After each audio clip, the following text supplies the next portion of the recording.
Welcome to my YouTube channel. Please like, comment, and subscribe. Common injuries caused by equipment operating.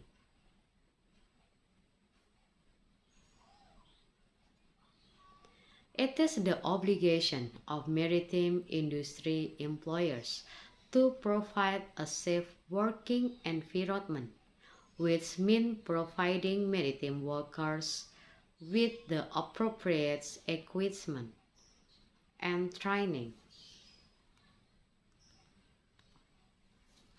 When a maritime industry employer or a company, the employer work with files in that obligation, the consequences can be devastating for workers and their families.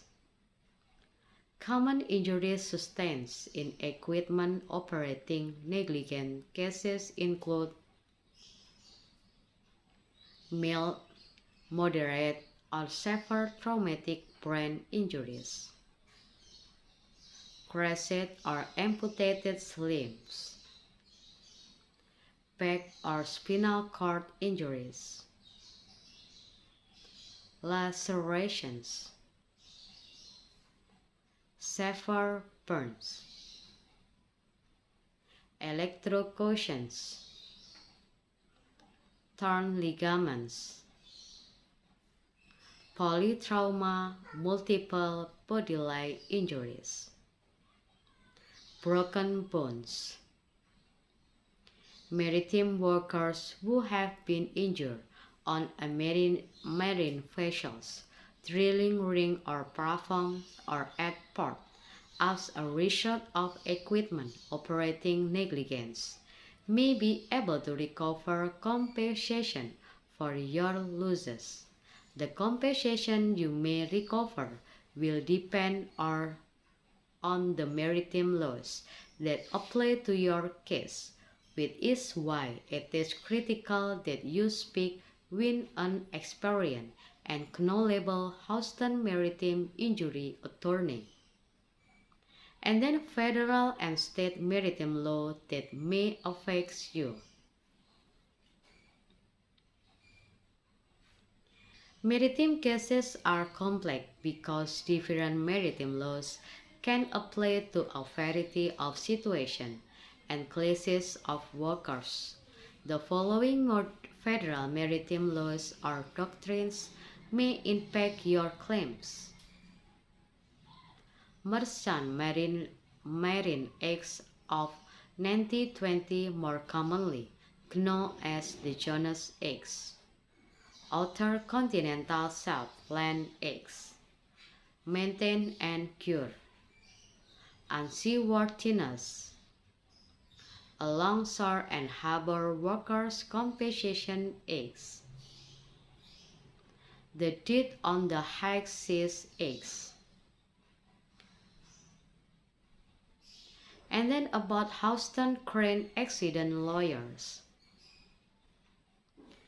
Proper use of cranes, switches, and other tools on a vessel can be complex. This type of work requires training, experience, skill, and a focus on safety. However, if an employer is negligent in providing safe working conditions or other lapses in safety occur, catastrophic maritime accident may result that could require compassionate help from a Houston offshore injury lawyers.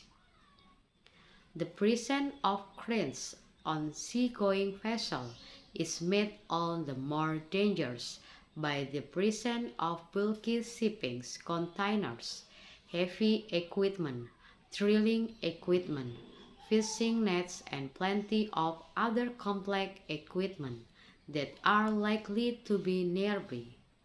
Common injuries seen in Houston offshore injury cases and other equipment-related accidents involving crane includes crushes or amputated limbs, moderate, or severe traumatic brain injuries, back or spinal cord injuries, paralysis, torn ligaments, and then causes of cargo and crane accident. Ocean-going vessels, ports, sea terminals, and oil ring can be hazardous workplaces, ship, heavy equipment, and bulky cargo. Containers are constantly in motion as freighters are loaded and unloaded. Many different types of crane equipment are used in this line of work, and they can be extraordinarily dangerous under the wrong circumstances. While some cranes are land-based and operate on docks, at ports, and in terminal areas, others are mounted on container ships and freighters. Because cranes must hoist large and cumbersome objects and place them in a specific location, it is very precise work that involves lifting and moving objects that weigh hundreds and sometimes thousands of pounds. Not only must skilled workers be trained and experienced in operating this equipment correctly, but the cranes themselves must be in good working order. When either of these two conditions are not met, accidents may happen and workers on crane vessels may suffer serious injury or even death. And then about dangers of equipment operating negligence.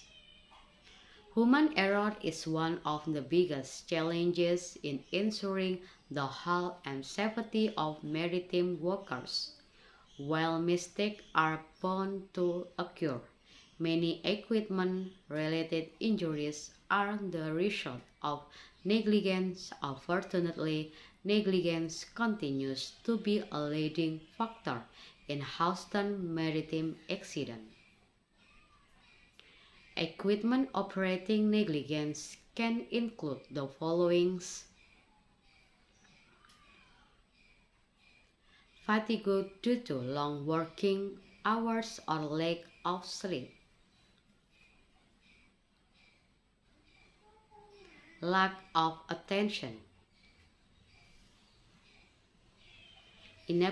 inexperience with equipment, inadequate training, poor communication among workers, impaired workers, risks of poor decision making, and etc.